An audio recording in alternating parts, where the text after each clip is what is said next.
જીન હરી કથા સુની કામના,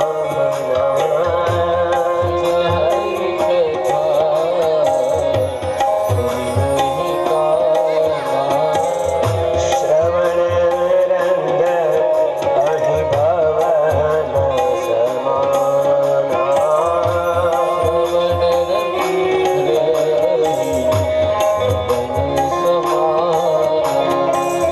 તુલસીદાસજી કહે છે જીન હરી કથા સુની નહીં કાના. જેણે આ કૃષ્ણની કથા કે હરિની કથા પર પ્રભુની કથા નથી સાંભળીને એના કર્ણ કેવા છે. અને અહીંયા યમલા અર્જુન પણ કહે છે ને કે અત્યાર સુધી અમારા કર્ણની અંદર ન સાંભળવાનું અમે સાંભળ્યું છે, પણ હવે વૃક્ષયોની અમને પ્રાપ્ત થઈ છે ને, એટલા માટે હે પરમાત્મા આ કર્ણની અંદર જે અભિમાન રૂપી જે મેલ છે ને એને આપ દૂર કરો, અજ્ઞાનતાને દૂર કરો. શ્રવણ રંગ અહીં ભવન સમાના. એ કાન છે ને, જો ક્યારે ભગવાનનું નામ આ કાનને નથી સંભળાનું ને, એટલે આ કાનને સર્પને રહેવાનો દર સમાન ગણ્યા છે. એટલા માટે જ્યારે જ્યારે આવી કથાઓ થતી હોય, ભગવાનનું નામ લેવાતું હોય, હરિનામ સંકીર્તન થતું હોય, તો એ શ્રવણ કરવા માટે, સાંભળવા માટે જવું, તમારી વાણીને પવિત્ર બનાવવા માટે, શુદ્ધ બનાવવા માટે ભગવાનની એ વાણીથી હરિનામ સંકીર્તન કરવું. જ્યાં સુધી તમારી જીભ છે, તમારું મુખ છે, પરમાત્માના ગુણાનુવાદ ગાઈ શકે ત્યાં સુધી પરમાત્માના ગુણાનુવાદ ગાવા.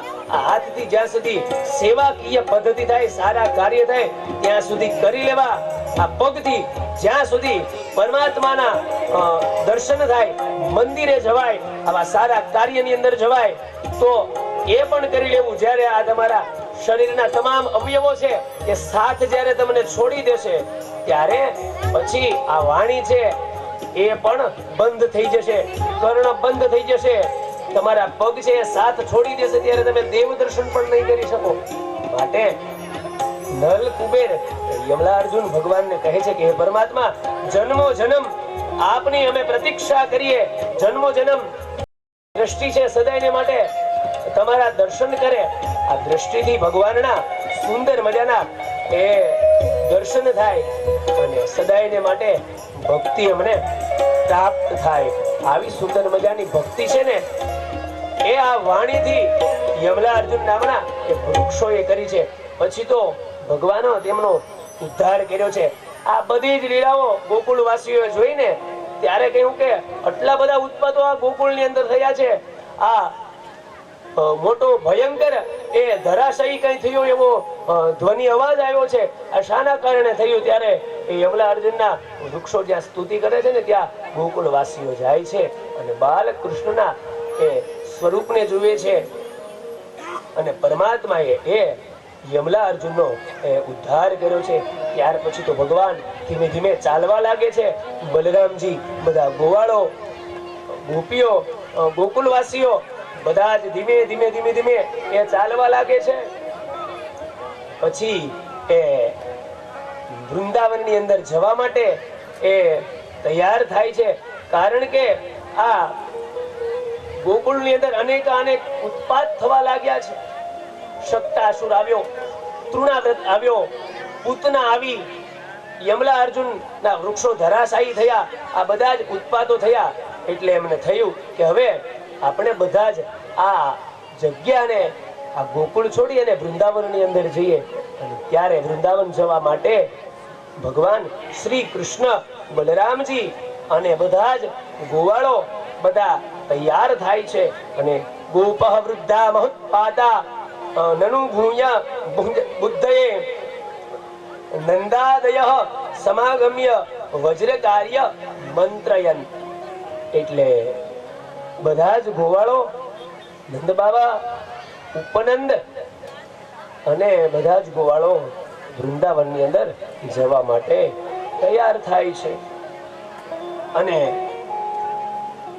વૃંદાવનની અંદર જતા સુખદેવજી વૃંદાવનનું સુંદર મજાનું વર્ણન કરતા કહે છે કે એ વૃંદાવન કેવું છે, એ સુંદર મજાનું વૃંદાવનનું વર્ણન કરતા કહે છે वनं वृन्दावनं नाम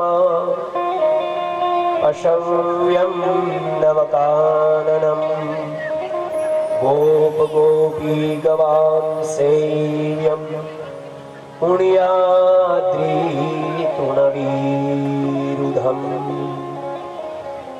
तत्राद्ये यस्य महाशकटान् युक्तमां चिरं गोदनन्यं ग्रतो यान्तु भवतां यदि रोचते।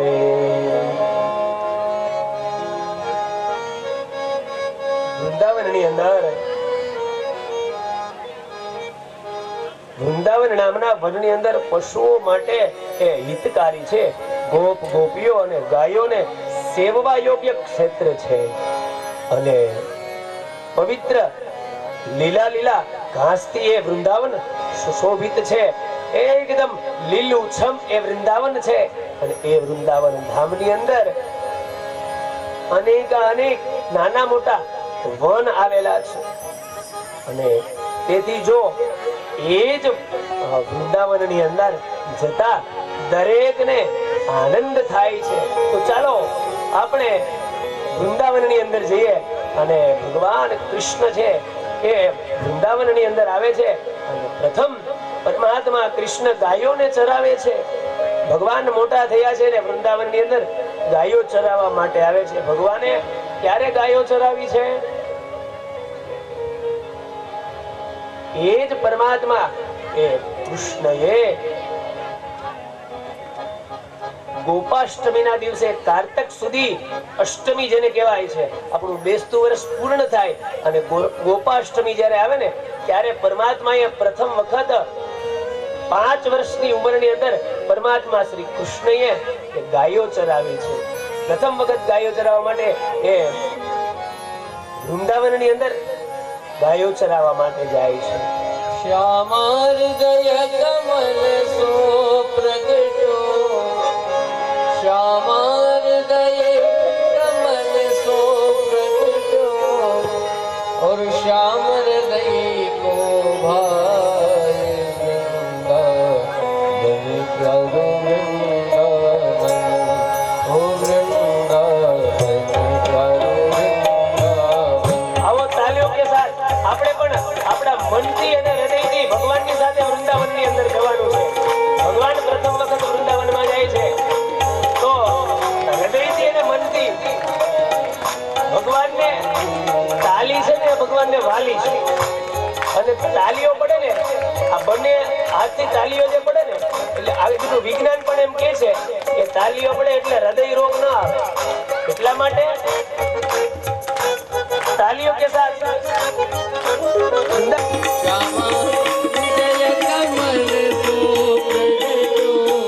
श्याम हृदय को भाई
કૃષ્ણચંદ્ર પરમાત્મા ગોવાળોની સાથે એ વનની અંદર વૃંદાવનની અંદર પ્રવેશ કરે આનંદ પ્રગટ થયો છે. ભગવાન શ્રી કૃષ્ણને પણ હૃદયની અંદર આનંદ પ્રગટ થયો છે, કારણ કે ભગવાને ગાયો ચરાવી છે. ભગવાનને ગાયો અને માખણ છે ખૂબ જ પ્રિય છે, એટલા માટે એ વૃંદાવનની અંદર પરમાત્મા જાય છે. बाल सब हिये उर धारे प्यारो गोपीनाथ गोपी बाल सब हिये उर धारे प्यारो गोपीनाथ मधुसूदन जिन कंठ लगायो मधुसूदन जिन कंठ लगायो जहाँ हो रही जय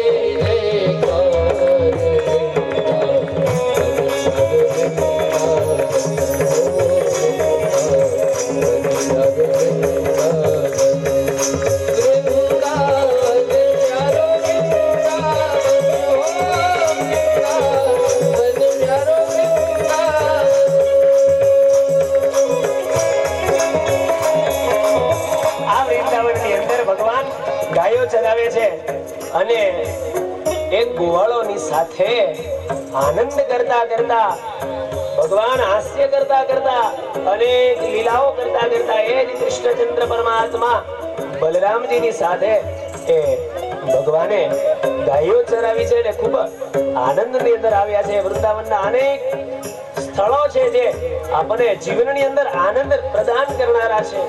એ વૃંદાવનની અંદર પરમાત્મા નિત્ય નિરંતર નિવાસ કરે છે, એટલા માટે પરમાત્માનું એક સ્વર્ગધામ છે જેને વૃંદાવન પણ કહેવામાં આવે છે. એ વૃંદાવનમાં પરમાત્માએ સુંદર મજાના પોતાના મિત્રોની સાથે ગોવાળોની સાથે એ ગાયો ચરાવી છે. ત્યાર પછી એ વૃંદાવનની અંદર એક સમયે ભગવાન શ્રી કૃષ્ણ છે એ બલરામજીની સાથે આનંદ કરે છે, વાતો કરે છે અને એમની સાથે નંદજી ઉપનંદ એટલે નંદ બાબાના એ નાના ભાઈ છે, એમનું નામ ઉપનંદ છે અને એમની સાથે વૃંદાવનના યમુનાના કિનારે બધા જ આવે છે. અને એ સમયે એવું બને છે કે એક ભગવાનને વાછરડાઓ અને ગાયો ખૂબ પ્રિય હતી, એટલે એક કંસે મોકલેલો અસુર આવે છે જેનું નામ વત્સાસુર છે. અને ભગવાન જ્યારે ગાયો ચરાવતા હતા એ સમયે બરોબર મધ્યાહન કાલ થયો છે અને ત્યારે નંદ બાબા, ઉપનંદજી, ગોવાળો, ભગવાનના બધા સખાઓ, મિત્રો બધા ભોજન કરવા માટે બેઠા છે અને એક વૃક્ષની છાંયડાની નીચે બધી જ વાછડાઓ, ગાયો બધા બેઠા છે. અને એ સમયે વત્સાસુર એટલે કે વાછડાના સ્વરૂપની અંદર કંસે મોકલેલો એક અસુર આવે છે અને એને એમ હતું કે હમણાં જ હું બલરામની સાથે કે કૃષ્ણની સાથે યુદ્ધ કરી અને એમને હું મારી નાખીશ. એટલે એ યુદ્ધ કરવા માટે વાછડાના સ્વરૂપની અંદર વત્સાસુર છે એ વચ્ચિદ વનસાય મનોદધાન વજ્રાતઃ પ્રાત સમુત્થાય વસ્ત્ય વત્સાપનમ. એ સમયે વાછડાના સ્વરૂપની અંદર એ વત્સાસુર નામનો દૈત્ય આવે છે અને બલરામજી જ્યાં છે એની નજીક આવી જાય છે. એ અસુરને ખબર નથી કે આ બલરામજીની અંદર, કૃષ્ણની અંદર એ કયું તત્વ છે, આ કૃષ્ણ અને બલરામ કોણ છે.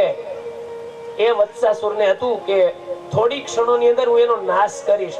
અને ત્યારે ભગવાન કૃષ્ણએ બલરામને આજ્ઞા કરી અને દ્રષ્ટિઓથી એ દ્રષ્ટિની ભાષાની અંદર સમજાવ્યા અને કહ્યું કે આ કોઈ સામાન્ય નહીં પણ આ અસુર સ્વરૂપે આવેલો એ વત્સાસુર છે. એ બલરામજી આપ એનો નાશ કરો, નકર આપણા બધા ગોવાળોનો, આપણા વાછરડાઓનો એ નાશ કરવા માટે આવ્યો છે અને એમની સાથે યુદ્ધ કરો. બલરામજીને એ આજ્ઞા થઈ અને એ જ વત્સાસુરનો, એ જ કૃષ્ણ પરમાત્માના મોટા ભાઈ બલરામજીએ એમની સાથે યુદ્ધ કરી એ જ વત્સા સ્વરૂપને એક મુક્કો માર્યો અને ત્યાં એનો વૃંદાવનની અંદર ઉદ્ધાર થયો છે. તો ત્યારબાદ તો પરમાત્માએ અઘાસુરનો પણ ઉદ્ધાર કર્યો છે. અઘાસુર એટલે અજગર છે, જે દંભનું પ્રતીક છે. આ બધા જે અસુરોને પરમાત્માએ જે માર્યા છે ને એના રહસ્યો છે. આ વત્સાસુર છે એ અસુર છે પણ વત્સ બની વાછરડો બનીને આવે છે. અઘાસુર છે, અઘ એટલે સંસ્કૃત શબ્દ છે, ગુજરાતીમાં જેને અજગર કહેવામાં આવે છે. એક અસુર એવો પણ આવે છે જે અજગર બની અને કૃષ્ણને અને ગોવાળો જ્યાં બપોરે સૂતા છે તો એને ગળી જવા માટે એ અજગરનું સ્વરૂપ લઈ વૃંદાવનમાં આવે છે. ભગવાનને ખબર પડી ગઈ, ગોવાળોને તો એમ થયું કે આટલી બધી સરસ મજાની જે ઠંડી જે હવા આવે છે, આ ઠંડો વાયુ આવે છે, ક્યાંથી આવે છે? કારણ કે અજગરનો સ્વભાવ દંભી છે. એ બહારથી જે દેખાય એ અને એની વૃત્તિ પણ અલગ હોય છે. એટલા માટે અહીંયા અઘાસુર આવે છે અને બધા ગોપ બાળકોને એ ઠંડી પ્રથમ તો પેલા વાયુ નાખે છે, ઠંડી હવા આવે છે એટલે ગોવાળોને ખૂબ આનંદ થયો અને નિંદ્રાધીન થઈ ગયા છે, વધારે નિંદ્રા આવી છે. અને એ જ સમયે ભગવાન કૃષ્ણને ખબર પડી કે અઘાસુર આવી અને બધા ગોપ ગોવાળોને ગળી જશે, વાછરડાઓને ગળી જશે અને એમનો નાશ થશે. એટલા માટે ભગવાને એ અઘાસુરને એમને પણ પરમાત્મા એમની સાથે યુદ્ધ કરે છે અને એનો ઉદ્ધાર કરે છે. ભગવાને અનેક અસુરોનો ઉદ્ધાર કર્યો છે અને ત્યાર પછી બકાસુરનો ઉદ્ધાર કર્યો છે. એ સમયે એમના પરમાત્મા બ્રહ્માજીને એકવાર મોહ થયો, એમની કથા પણ છે. જંગલની અંદર વન ભોજન કરવા માટે ભગવાન બાલકૃષ્ણ અને ગોવાળિયાઓ નંદ બાબા બધા ગાયો ચરાવી અને વિશ્રામ કરતા હતા. બધા એ ભોજન કરી અને બધા આરામ કરતા હતા. એ સમયે બ્રહ્માને થયું કે ભગવાન વિષ્ણુ ગોકુળની અંદર નંદ બાબાને ત્યાં એક બાળક સ્વરૂપ લીધું છે, પ્રગટ થયા છે, મારે એમની લીલા કાર્ય જોઈ છે કે એ ત્યાં જઈ ગોકુળમાં જઈ વૃંદાવનની અંદર જઈને કેવી લીલાઓ કરે છે. ત્યારે એ સમયે સ્વયં બ્રહ્મા ને મોહ થયો છે, એટલા માટે લીલા જોવા માટે આવે છે. જો આ તો ભાઈ આ ચરિત્ર છે ને કૃષ્ણનું ચરિત્ર છે. આ લીલા બધી ભગવાન કૃષ્ણની છે. એ જે લીલા કરી શકે ને એ કોઈ પણ ન કરી શકે. એ લીલાને જોવા માટે બ્રહ્મા એ આવે છે. અને એકવાર એવું બને છે કે મધ્યાહન કાલ હોય ત્યારે ભોજન કરી અને વિશ્રાંતિ માટે બધા જ ગોપ ગોવાળો ભગવાન કૃષ્ણ બધા આરામ કરતા હતા. એ સમયે બ્રહ્માને થયું કે હવે હું એક લીલા કરું, હું જોઉં કે આ ભગવાનની માયા કેવી છે, એ કૃષ્ણ શું કરી શકે છે. ત્યારે સ્વયં બ્રહ્મા બધા જ વાછરડાઓ ગોવાળો છે, બધા મિત્રો છે, એ બધાને એક સાથે ભગવાન અદ્રશ્ય કરીને બ્રહ્મલોકમાં લઈ જાય છે. અને ગોવાળો તો બધા સૂતા હતા, એને તો ખબર પણ ન હતી. એટલે ભગવાન કૃષ્ણને ખબર પડી ગઈ કે આ જે ક્રિયા કરી છે ને, આ જે કર્મ કર્યું છે ને, આ બ્રહ્માનું કર્મ હોવું જોઈએ, બાકી આ બીજો કોઈ ન કરી શકે. એટલે આ બધું જ જે હતા ને એ બધાને અદ્રશ્ય કરીને બ્રહ્મલોકમાં બ્રહ્માજી લઈ ગયા છે. અને અહીંયા ભગવાન કૃષ્ણને ખબર પડી ગઈ કે જો આજે સૂર્યાસ્ત થઈ જશે અને જો ઘરે નહીં જઈએ ને તો મારી માતાઓ આ વાછરડાઓ છે જે ઘરે બાંધેલા છે, એ ગાયો છે, એના વાછરડાઓ પણ એમની માતાની રાહ જોશે, એ ગાયોની રાહ જોશે. બધા ગોવાળો મારી સાથે આવ્યા છે, એની પણ એમની માતાઓ રાહ જોશે. માટે પરમાત્માએ એવી લીલા કરી છે કે જેવા બધા જ ગોવાળો અને જેવી જેટલી ગાયો, એ બધું સ્વરૂપ હતું ને. ભાગવતજી ની અંદર તો એનો વિસ્તાર છે, કહે છે કે આખું જે સ્વરૂપ છે ને એ પરમાત્માએ એવું જ સ્વરૂપ છે એ પ્રગટ કરી દીધું છે. એવું જ બીજું વૃંદાવન ધામ પ્રગટ કરી દીધું છે. એટલા જ ગોવાળો, એટલી જ ગાયો, એટલા જ મિત્રોને ઉત્પન્ન કરી અને રાત્રિના સમયે એ વૃંદાવનની અંદર જ્યાં એ રહે છે ને ત્યાં ફરીથી પરમાત્માએ બધા જ ને પ્રગટ કરી દીધા છે. કોઈને ખબર નથી કે ઘરે યશોદાજી આવે, જ્યારે ભગવાન આવે તો યશોદાજીને પણ નથી ખબર કે આ સ્વયં મારો લાલો છે કે બ્રહ્માજીએ બનાવેલો એક કૃષ્ણ છે. ભગવાન બધી લીલા કોઈને ખબર નથી. અને બધા જ ગોવાળોને વાછડાઓને લઈ અને પાછા સૌસનું જ્યાં રહેવાનું સ્થાન હતું ને ત્યાં આવે છે. અને ગોવાળોને પણ ખબર નથી કે આપણું એક સ્વરૂપ છે બ્રહ્મલોકની અંદર બ્રહ્માજી લઈ ગયા છે. આ તો આપણે બીજા સ્વરૂપમાં ભગવાને પ્રગટ કર્યા છે અને આપણે અહીંયા આવ્યા છીએ. પેલા બધા એમની માતાઓની બધા છે ને એને કોઈને ખબર નથી કે આ પરમાત્માની લીલા છે. એ કૃષ્ણએ બધાને ઉત્પન્ન કર્યા છે. કૃષ્ણએ લીલા કરી છે અને એના પ્રભાવથી એ બ્રહ્મલોક છે એની અંદર બ્રહ્માજી આ બધાને લઈ ગયા છે. અને એ જ સમયે બ્રહ્માને થયું કે હવે હું જોઉં છું કે આ કૃષ્ણ તત્વ છે એ શું કરે છે. અને ત્યારે બ્રહ્મલોકમાંથી બ્રહ્માજીએ દ્રષ્ટિ ઉગાડીને અને વૃંદાવનની અંદર જોયું ને તો જેટલા સ્વરૂપો બ્રહ્મલોકમાં હતા ને એટલા જ બીજા સ્વરૂપો છે ને એ વૃંદાવનની અંદર પરમાત્માએ પ્રગટ કરી દીધા છે. કારણ કે એ સર્જનહાર છે અને વિસર્જનહાર છે. પરમાત્મા એક જ સેકન્ડના 10મા ભાગની અંદર આ બ્રહ્માંડનું સર્જન કરે અને એ જ પરમાત્મા સેકન્ડના 10મા ભાગની અંદર આ બ્રહ્માંડનું વિસર્જન કરી શકે છે. કારણ કે એ સૃષ્ટિનો સર્જનહાર છે. એટલા માટે આખું જ એવું દ્રશ્ય ખડું કરી પરમાત્માએ કરી દીધું છે.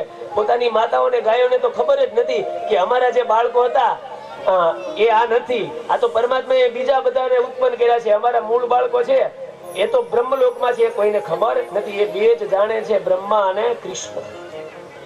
પછી તો બ્રહ્માજીને મોહ થયો કે ઓહો, મારાથી તો આ કેવું કાર્ય થયું. હું આ પરમાત્માની મોહને લીલાને જાણી શક્યો નથી. સ્વયં બ્રહ્મા કહે છે કૃષ્ણ તત્વને હું પણ નથી જાણી શક્યો. આ કૃષ્ણ તત્વ આ બ્રહ્માંડની અંદર આ સૃષ્ટિની અંદર કેવું હશે કે જેને આખું બીજું સ્વરૂપ છે એ સર્જન કરી દીધું છે. અને બ્રહ્મા આ સૃષ્ટિ બ્રહ્મલોકમાંથી દ્રષ્ટિ કરે છે ને જુએ છે. પછી તો બ્રહ્માજીને એમ થયું છે કે હવે પરમાત્માની લીલાને હું જાણી શક્યો નથી, માટે હું કૃષ્ણ પાસે જાઉં. અને ગોવાળો અને બધા ઘરે આવી જાય છે અને એને ભાગવતની અંદર લખ્યું છે કે આ બધો સમય જતા જતા જતા 1 વર્ષ પૂર્ણ થઈને પછી બધાને ખબર પડે છે કે બ્રહ્માજીએ આપણે અહીંયા બ્રહ્મલોકની અંદર જે બધા સ્વરૂપો હતા ને એને પધરાવી દીધા હતા. બ્રહ્માએ અહીંયા એક લીલા કરી હતી. ઈ લીલાની ખબર આ ગોવાળોને, ગાયોને, યશોદાને, વૃંદાવન વાસીઓને 1 વર્ષ પછી ખબર પડે છે. ત્યાં સુધી ખબર નથી પડતી. આ કોની માયા છે? આ કૃષ્ણની માયા છે. એ સ્પર્શી જાય ને તો પણ આપણને ખબર ના પડે. माया है दो प्रकार की खरी रीति से खाई. माया है दो प्रकार की खरी रीति से खाई. કૃષ્ણની કૃપા હોય ને તો જ એની કૃપાથી બધું એને જે આપ્યું હોય ને આપણે લઈ શકીએ અને ગ્રહણ કરી શકીએ. એક મિલાવે હરી સે दूसरी नरक ले जाए. એને માયા જો કૃષ્ણની કૃપા, આની કૃપા થઈ જાય ને તો પ્રભુનો સાક્ષાત્કાર કરાવી દે. અને જો એની કૃપા ના હોય, એની ઈચ્છા ના હોય તો એ નરકના દરવાજા ખોલી નાખે એક જ સેકન્ડની અંદર. માણસને પોતાની પ્રતિષ્ઠા મેળવવામાં, એ કીર્તિ મેળવવા માટે વર્ષોના વર્ષો વ્યા જાય છે. પણ એ જ માણસ ન કરવાનું કામ કરી નાખે ને એટલે એક ક્ષણની અંદર એમની પ્રતિષ્ઠાનો ભંગ થઈ જાય છે. એટલા માટે એને માયા કહેવામાં આવે છે. પરમાત્માની માયા શું જ્યાં સુધી હોય ને, એની કૃપા જ્યાં સુધી હોય ને ત્યાં સુધી તમારું સર્વ કાર્ય સંપન્ન થાય છે. બ્રહ્માજીએ જોયું ને કે ઓહો, આ કાર્ય તો કૃષ્ણ સિવાય કોઈ ન કરી શકે, માટે હવે હું એના ચરણમાં જાઉં અને ક્ષમા યાચના માંગુ. સ્વયં બ્રહ્મા એ બાલકૃષ્ણ પાસે આવી બે હાથ જોડી અને ત્રીજું મસ્તક નમાવી અને સ્વયં બ્રહ્માને એ સ્તુતિ કરતા કહે છે, નૌવેણ્યતે ભ્રવપુષે તડિદંબરાય ગુંજાવતં સપર્તિ ચિલસન્મુખાય વન્યાસ્રજે કવલવે દ્રવિષાણવેણો લક્ષ્મણશ્રીએ મૃદુપદે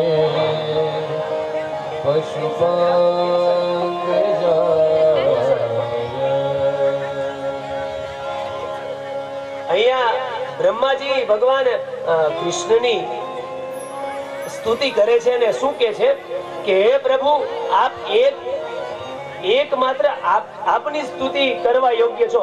આપ એક જ એવું તત્વ છે કે જે સ્તુતિ કરવા યોગ્ય છે અને હું આપના ચરણોમાં નમસ્કાર કરું છું.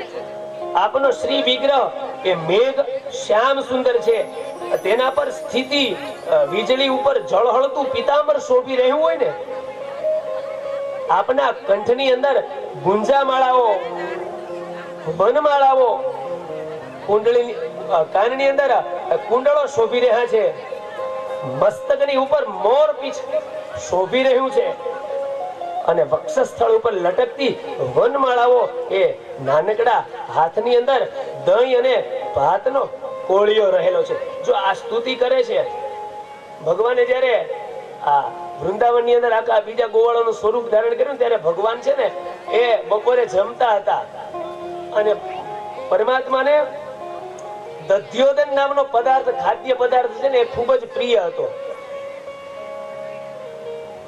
ભાત અને દહીં એ ભગવાનને ખૂબ જ ભાવતા. એની અંદર થોડું ઘી પધરાવતા, ગાયનું ઘી હોય ને એ, દહીં, ભાત અને ઘી આ ત્રણેય મિશ્રિત કરી અને ભગવાન જમતા હતા. એ સમયે બ્રહ્માજીએ આ બધી જ આખી જે મોહ કર્યો હતો, એ સમયે સ્વયં ભગવાન કૃષ્ણના હાથની અંદર, જો અહીંયા બ્રહ્મા કહે છે કે તમારા હાથની અંદર રહેલો દહીં અને ભાતનો કોળિયો છે ને એ પણ ખૂબ જ સુંદર લાગે છે. ભગવાન જમતા જમતા એ બ્રહ્માને સ્તુતિ કરે ને ત્યાં પ્રગટ થાય છે. એવા સ્વરૂપની અંદર એના દર્શન થાય છે. અને એ શ્લોકની અંદર, બીજા શ્લોકની અંદર સ્વયં એ બ્રહ્મા કહે છે કે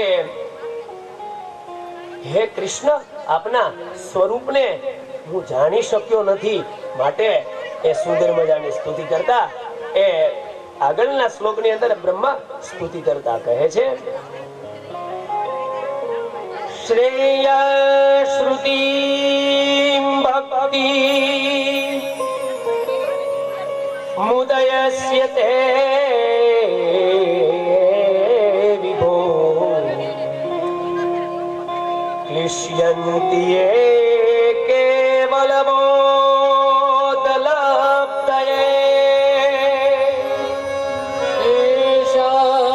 શામસોક્લે શલયેવ શિષ્યતે નાન્યદ્યથા સ્થૂલતુષાવગાતિના.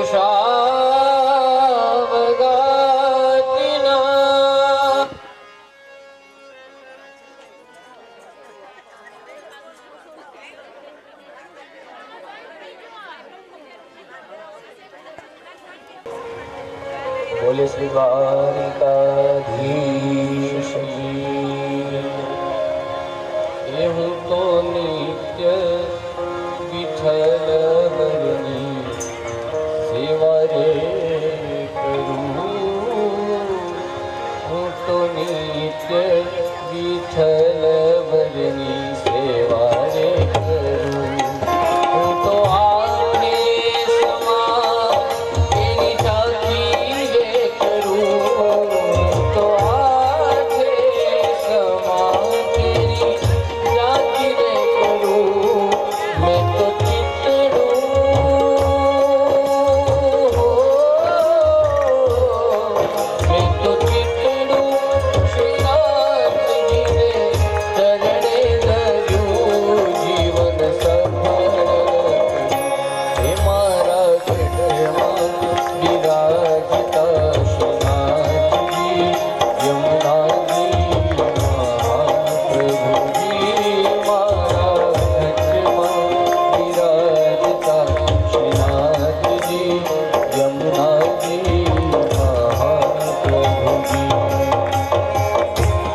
હે મારા ઘટમાં મારા ઘટમાં વિરાજતા શ્રીનાથજી યમુનાજી મહાપ્રભુજી મારા ઘટમાં વિરાજતા શ્રીનાથજી યમુનાજી મહાપ્રભુજી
યમુનાજીનો પાણી લાગે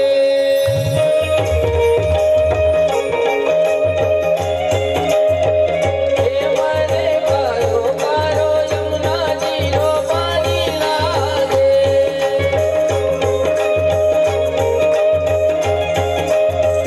એ મને કારો કારો યમુનાજીનો પાણી લાગે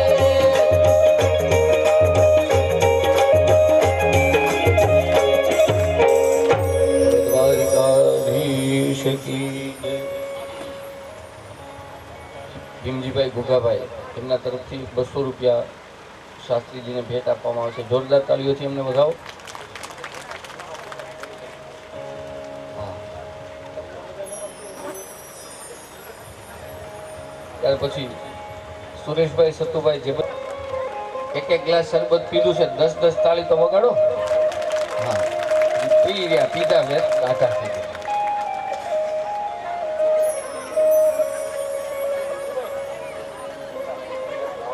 એક 500 રૂપિયા ગોલણભાઈ મકવાણા તરફથી શાસ્ત્રીજીને ભેટ આપવામાં આવે છે. જોરદાર તાળીઓથી એમને વધાવો. આ મૂળ તમને હે ને તાળીઓની ટેવ પડી ગઈ છે, બીજું કાંઈ નથી. અમારે ક્યાંય કથામાં જાહેરાત જ નથી કરવી પડતી તાળી પાડો, અહીં કેવું પડે છે, અહીંને બધું કરી દેવા છે. બોલો દ્વારિકાધીશ કી જય.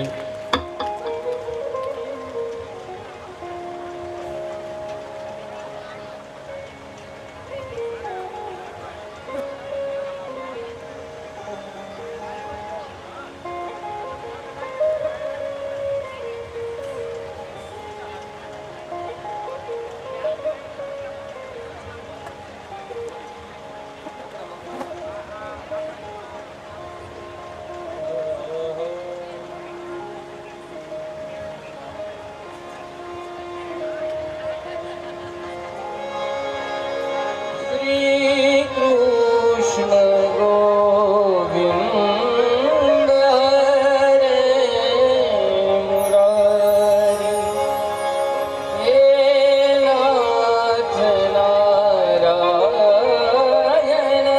વાસુદેવ ગોવિંદ દામોદર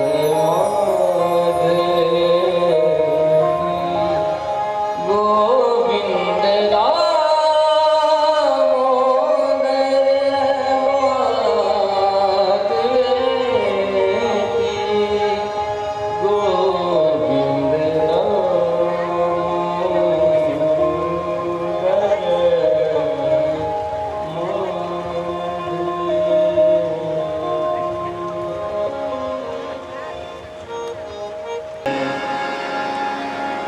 આવો ફરીથી પાછા કથાની અંદર જઈએ. એ કથાની અંદર સ્વયં બ્રહ્માજીએ પરમાત્માની સુંદર મજાના અનેક શ્લોકોથી પરમાત્માની સ્તુતિ કરી છે, વંદના કરી છે, પ્રાર્થના કરી, બ્રહ્માજીની પ્રદક્ષિણા કરી અને બ્રહ્માજીએ એ જ પરમાત્મા શ્રી કૃષ્ણચંદ્ર પરમાત્માની એ પૂજા કરી છે, પ્રદક્ષિણા કરી છે. તતશ્ચ પૌગંધવશ્વેતવજ્રૈઃ બભૂવતુસ્તો પશુપાલ સંમતો ગાશ્ચારયન્તો સખીભિઃ સમં પદે વૃંદાવનમ પુણ્યમતીવ ચક્રતુઃ. સુખદેવજી કહે છે, હે રાજન, પરમાત્મા શ્રી કૃષ્ણએ એકવાર એ યમુનાજીને આ ધરાને શુદ્ધ કર્યો એમની કથા હું તમને કહું છું કે આપ સાંભળો, શ્રવણ કરો. ત્યારે વાર એવું બને છે કે વૃંદાવનની અંદર ભગવાન કૃષ્ણ બલરામજી પોતાના ઘરે યશોદાજી લાડથી પરમાત્માને શયન કરાવે છે, સમય જતા જતા એકવાર વનની અંદર ગાયો ચરાવવા માટે ભગવાન શ્રી કૃષ્ણ પરમાત્મા અને બલરામજી આવે છે. ત્યારે એ વનની અંદર, વૃંદાવનની અંદર ધેનુકાસુર નામનો અસુર એ ભગવાનની સાથે યુદ્ધ કરવા માટે આવે છે. અને એકવાર એવું બને છે કે એ વૃંદાવનની અંદર, એ વનની અંદર અનેક વૃક્ષો છે, પણ એ અસુર છે કે જ્યારે એ વૃક્ષની અંદર ફળ આવે એ કોઈને ખાવા દેતો નથી. અને એ ધેનુકાસુર નામનો અસુર છે એ બધા જ જે પ્રાણીઓ આવે, કોઈ મનુષ્ય આવે, ગોપાળો આવે તો એ ક્યારેય એ ફળ છે એ ખાવા નથી દેતો અને બધાને ગોવાળોને ખૂબ જ પરેશાન કરે છે. તો આ દ્રશ્ય ભગવાને ખબર પડી કે આ સુંદર મજાના વૃંદાવનની અંદર ફળો આવે છે એ ખરી જાય છે, અને પુષ્પો આવે છે એ પણ ખરી જાય છે, અને એનો કોઈ ઉપયોગ નથી કરી શકતું. માટે હવે મારે મારા મોટા ભાઈ બલરામજીને કહેવું પડશે કે આમની સાથે યુદ્ધ કરે. અને ત્યારે બલરામજીને ભગવાન શ્રી કૃષ્ણ કહે છે કે તમે ધેનુકા સુર નામના અસુરની સાથે યુદ્ધ કરો. અને ત્યારે એમની સાથે એનું યુદ્ધ થયું. અને બલરામજીએ ધેનુકાસુર નામના અસુરની સાથે, ધેનુકાસુર એટલે એ ગધેડાના સ્વરૂપની અંદર એ વનની અંદર આવે છે, અને વૃક્ષના બધા જ ફળ ફૂલો છે એ પોતે એકલો ખાય છે, અને બીજા પ્રાણીઓને, પક્ષીઓને કે કોઈ ગોવાળોને ખાવા દેતો નથી. એટલા માટે પોતાના પેટ ભરવાની પુષ્ટિ કરે છે. એટલા માટે કૃષ્ણ પરમાત્માને ભગવાનને ગમ્યું નથી.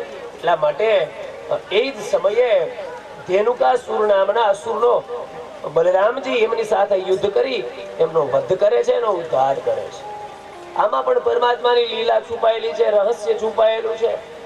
ઘરે ગયા રાત્રિના સમયે માતા યશોદાને ભગવાન કહે છે, કૃષ્ણ કહે છે કે હે માં, આજ અમે આ વૃંદાવનની અંદર એક વન હતું ને ત્યાં ગયા ને, ત્યાં મારા મોટા ભાઈ બલરામજીએ એક ગધેડાની સાથે યુદ્ધ કર્યું છે, એક ગધેડાને માર્યો છે.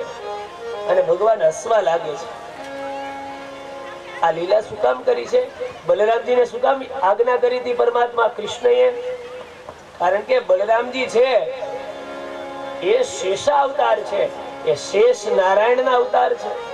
અને ભગવાનને યમુનાની શુદ્ધિ કરવી હતી. કારણ કે યમુનાજીની અંદર કાલિય નામનો એક નાગ રહે છે, અને પોતાના વિષથી આખી યમુનાનું પાણી દૂષિત કર્યું હતું. એ પાણી કોઈ પીવે તો એ ઝેરયુક્ત પાણી હતું. એટલા માટે યમુનાની શુદ્ધિ કરવા માટે ભગવાન અહીંયા આ લીલા કરે છે.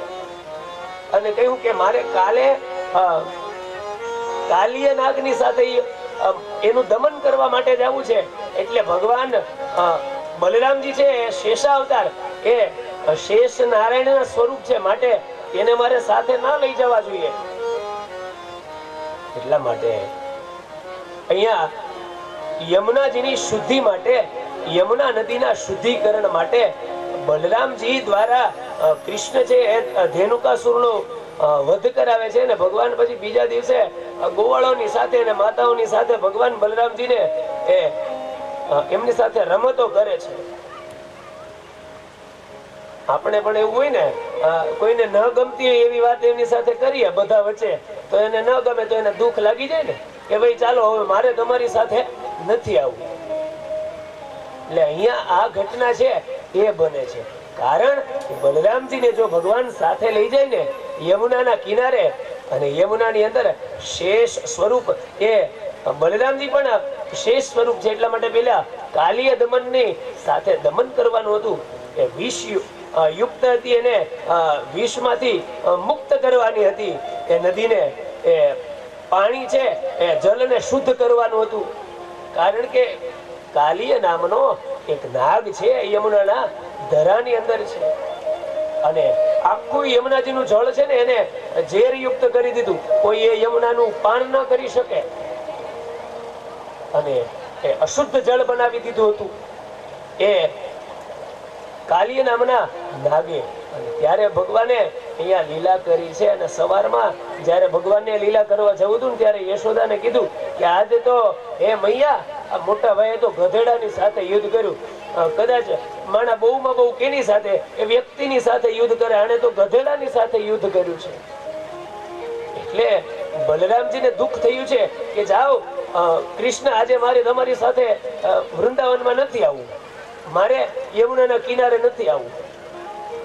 એટલે એ ઘરે રહે છે અને ભગવાન ગોવાળોની સાથે યમુનાના કિનારે આવે છે. પછી ત્યાં રમત રમે છે અને એ સમયે ભગવાને પોતાએ નાગદમન લીલા કરી છે. અને યમુનાના ધરાની અંદર પરમાત્માએ એ કૂદકો માર્યો છે અને યમુનાના ધરાની અંદર જાય છે. અને ત્યાં કાલિય નામનો નાગ રહે છે. એ નાગની સાથે દમન કરવા માટે ભગવાન એ જ કૃષ્ણ પરમાત્મા એ નદીમાં આવે છે, યમુનાજીની અંદર જાય છે. અને ત્યાં પેલી એમની નાગ પત્નીઓ છે ને એ કૃષ્ણને કહે છે કે હે બાળક, તું કોણ છે ને ક્યાંથી આવ્યો છો? તું કોની રજા લઈને અહીં આવ્યો છો? અમારા નાગરાજા જો જાગશે ને તો તને મારશે. અને અમારા નાગરાજાથી આ સર્પોથી અમને બાળ હત્યા લાગશે.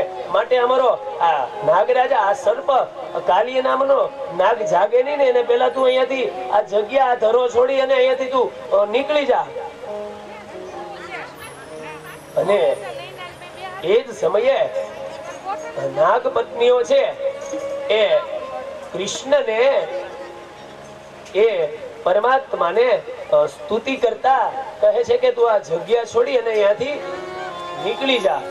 કારણ કે આ જો સર્પ આ કાલિય નાગ જાગી જશે ને તો તને મારશે. અને એનું ઝેર છે એ ખૂબ જ ભયંકર છે. એ હળાહળ ઝેર છે. એ દ્રષ્ટિથી બાળી અને ભસ્મ કરી શકે એવું આમનું ભયંકર ઝેર છે. માટે તું અમારો ધરો છોડી અહીંથી હે બાળક તું નીકળી જા. અને ત્યારે આપણા નરસૈયાએ પણ સુંદર મજાના એ પદની અંદર ગાયું છે, એ કાવ્યની અંદર ગાયું છે કે એ નાગ પત્નીઓએ કેવી સ્તુતિ કરી હતી. તો એ સ્તુતિ કરતા એ નાગણીઓ એ કૃષ્ણને કહે છે રંગે રૂડો રૂપે પૂરો સંતો કોડીલો કોડામણો તારી માતાએ કેટલા જન્મ્યા એમાં તું અરે ખામણો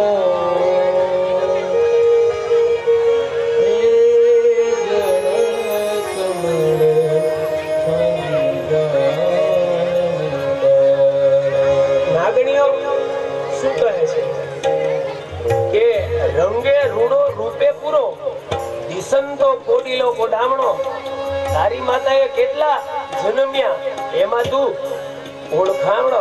એ બાળકને નાગણીઓ પ્રાર્થના કરે છે અને કહે છે કે હે બાળક, તું જાણે છે આ તું ક્યાં ધરામાં આવ્યો છો? તું કોની પાસે આવ્યો છો? જોતા તો ખૂબ જ મજાનું તારું રૂપ છે, રંગે રૂડો છો, એટલો સુંદર મજાનો તારું સ્વરૂપ છે. દિસંતો કોડીલો કોડામણો આ તારી માતાએ કેટલા બાળક જન્મ્યા છે? તમે તમારી માતાના કેટલા પુત્રો છો? અને ત્યારે એ જ સમયે એ બાલકૃષ્ણ કૃષ્ણ કહે છે, શું કહે છે? મારી માતાએ દેવ જન્મ્યા એમાં હું નટવર નાતો જગાડ તારા નાગ મારું નામ કૃષ્ણ આતો જલ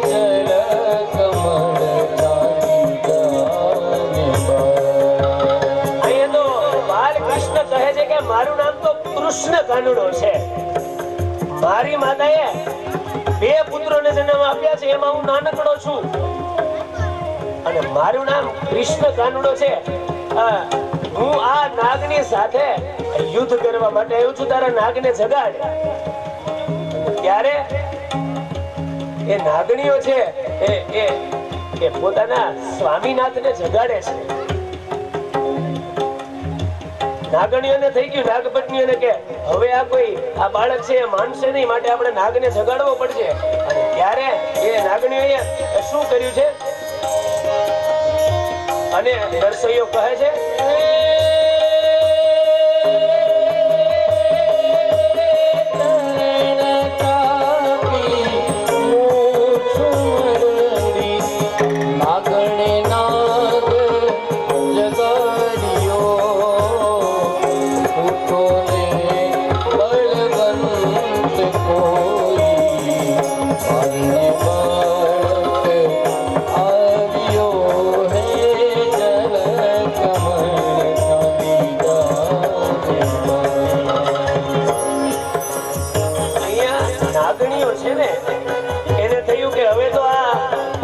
બાળક માનશે નહીં, માટે આપણે નાગને જગાડીએ. અને જો આપણા નાગને આપણે જગાડશું અને એ ગાલીએ નાગ જાગશે ને, એટલે બંને વચ્ચે યુદ્ધ થશે અને આ બાળકની બાળ હત્યા થશે અને એનો દોષ અમને લાગશે. અને એ નાગણીઓ કહે છે કે હવે આ બાળક માનતો નથી, માટે આપણે આપણા નાગ રાજાને જગાડીએ. અને એ કાલીય નાગ છે ને એ શયન કરતો હતો, સૂતો હતો. અને ત્યારે ચરણ ચાપી મુછ મરડી નાગને જગાડ્યો. આ વાત આવીને સ્વામીનાથને જગાડવાની, એટલે કહી દઉં કે જો નાગ પત્નીઓ છે ને પોતાના સ્વામીનાથને પતિદેવને જગાડે છે.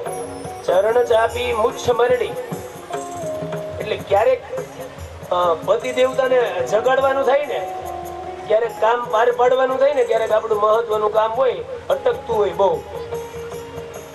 તો પતિ દેવને કેવી રીતે જગાડવા અહીંયા નાગણીઓ કહે છે.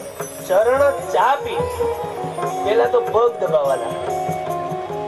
પતિ દેવને ખબર પડી જાય, પગ દબાવવા મળે ને એમના ધર્મ પત્ની, એટલે કે આજ સેવાનું કાર્ય વધી ગયું છે ઘરની અંદર આપણું. બાકી તો કોઈ દિવસ ધ્યાન દેતા નથી.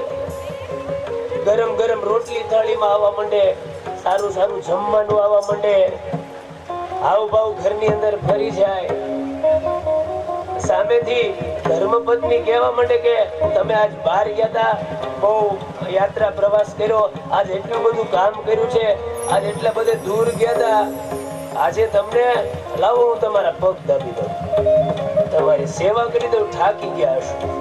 ત્યારે પતિદેવને સમજી લેવાનું કે ગમે કાંઈક માથે આવવાનું છે. ધીમે ધીમે ત્યાંથી શરૂ થાય. બેનો બહુ હોશિયાર હોય, એને કઈક કામ મોટામાં મોટું બહાર પડવું હોય ને, માનો કે કદાચ મોંઘામાં મોંઘી સાડી લેવી હોય, સરસ મજાની ફેશન વાળી સાડી નીકળી હોય 2025 ની, તો એ સારી સાડી લેવી અથવા તો કઈ દાગીનો કરાવવો હોય ને, આ તો બેનો તમને આમ દુઃખ ન લગાડતા આવો કહું છું. આ ભાઈઓ અહીં કઈ તમે તારે સાંભળતા નથી, કઈ ધ્યાન નહીં. તમારે કામ પાર પાડવું હોય ને એની વાત કરું. આ તો નાગ પત્નીઓની વાત આવે છે ને, પતિદેવને જગાડે છે ને, એટલે કહું છું.